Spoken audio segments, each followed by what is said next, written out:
মাসকলাই ডাল আর মুগ ডাল ভিজিয়ে রেখে দিয়েছিলাম। যারা ডায়েট কি খাবে তাদের জন্য একদম। এটা লাউ কেটে ছালটা ছাড়িয়ে ধুয়ে চাল বিটে জানো তো কতটা প্রোটিন, কতটা আয়রনের রস। এটা আমি টেস্ট করে নেব।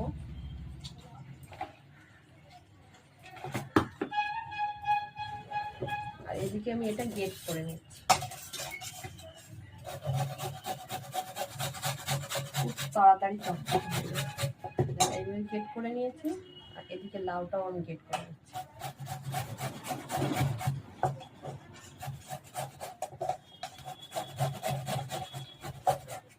লাউ গেট করে নিলে এই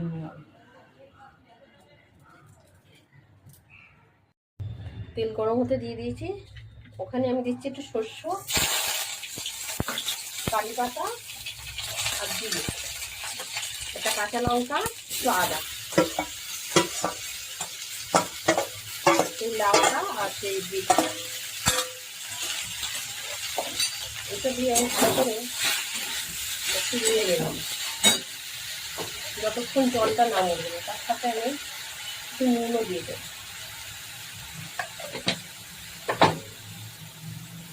এটা যখন আমি বাটছি এর মধ্যে আমি এই যে একটু কাঁচা লঙ্কা, দুটো কাঁচা লঙ্কা আর এইটুকু আদা দিয়ে দিচ্ছি। এই যে ডাল পেস্টটা, এই ডালের মধ্যে আমি এবার কি দিচ্ছি, এই যে সেটা লাউ আর বিট। এখানে দিচ্ছি আমি চপিং করা পেঁয়াজ আর কাঁচা লঙ্কা, একটা গোটা দিয়েছি পুরো। এবারে ওখানে আমি চাটুটা গরম হতে দিয়ে দিয়েছি। আর এই স্বাদ মতো নুন দিয়ে দেবো।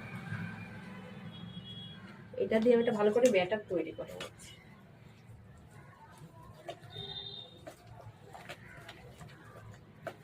সুন্দর করে একটা ব্যাটার তৈরি করে, আর এই দিকে আমি একটা চাটনি তৈরি করবো।